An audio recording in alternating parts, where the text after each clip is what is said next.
Bonjour les amis, ravie de vous retrouver sur ma chaîne. Alors aujourd'hui on va faire un fond de tarte que vous utiliserez pour faire plein de choses. Des tartes, des quiches, c'est une base keto, sans gluten. Vous allez voir, elle est très facile à faire et vous aurez la suite de dans ma prochaine vidéo. On va faire une tarte au citron.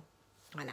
Et vous avez la recette aussi de mon lemon curd, de la crème au citron que vous pourrez mettre par-dessus. Allez, je vous montre ce qu'il vous faut. Donc, il vous faut de la margarine ou du beurre, hein, du sucre, le sucrant que vous voulez, de l'érythritol, de la stevia ou du sucre, si vous n'utilisez pas, si vous ne faites pas du keto. Pour les enfants, faites très attention, il ne faut pas utiliser d'érythritol ni de stevia, hein, parce que ça contient des polyols. Après, il vous faut de la poudre d'amande, de la farine de coco, je vous montre. La poudre d'amande, je l'achète en gros en poche de 500 grammes à Carrefour. Voilà. Il vous faut de la gomme de guar. Ça, je l'achète à la Biocoop. Là, voilà, la gomme de guar. Ça donne un petit peu d'élasticité à la pâte. Ça évite qu'elle soit trop friable. Des œufs. Du blanc d'œuf, on va utiliser pour faire la pâte. Voilà, mais il n'y a plus qu'à. Allez, c'est parti. Allez, c'est parti. Donc, on casse 2 œufs. On garde les jaunes, on sépare les jaunes des blancs et on met toutes les denrées sèches. À part si vous faites la pâte pour faire des quiches, des tartes salées, à ce compte-là, vous ne mettez pas le sucre. Vous mettez du sel un petit peu plus, une demi-cuillère à café de sel, de gros sel, voire un peu plus. Vous pouvez l'agrémenter aussi avec des épices. Voilà, c'est une pâte sablée ou brisée. Voilà, ça vous sert à faire les deux. On va la conserver au frais dans du papier film. Voilà, je la trousse bien, je la mets au frigo.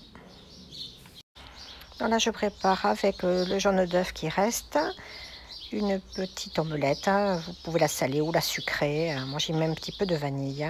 Voilà, je vais la faire cuire à la poêle. Voilà ma petite omelette sucrée avec un petit peu de vanille. Elle est belle, hein?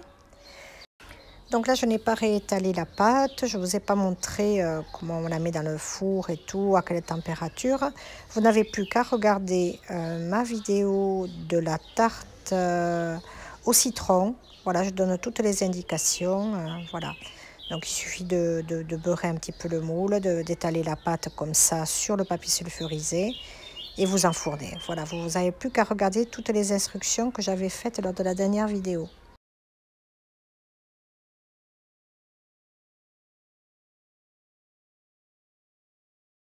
Les amis, j'espère que vous avez aimé cette recette. Donc c'est tout simple, hein, je ne vous ai pas montré les différentes utilisations, mais soit vous la faites briser, soit sablée pour vos desserts sucrés et brisée pour tout ce qui est du salé, les quiches, les tartes à la tomate, à plein de légumes.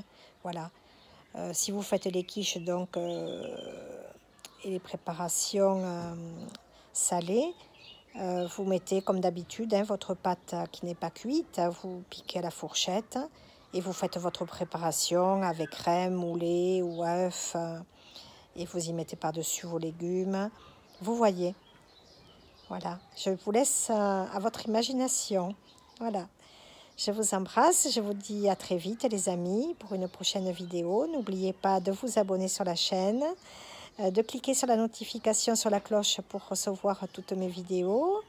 Et puis, je vous remercie d'être toujours fidèles. Voilà. Je vous embrasse, les amis. Et puis, à die Schatz. À une prochaine recette. À bientôt.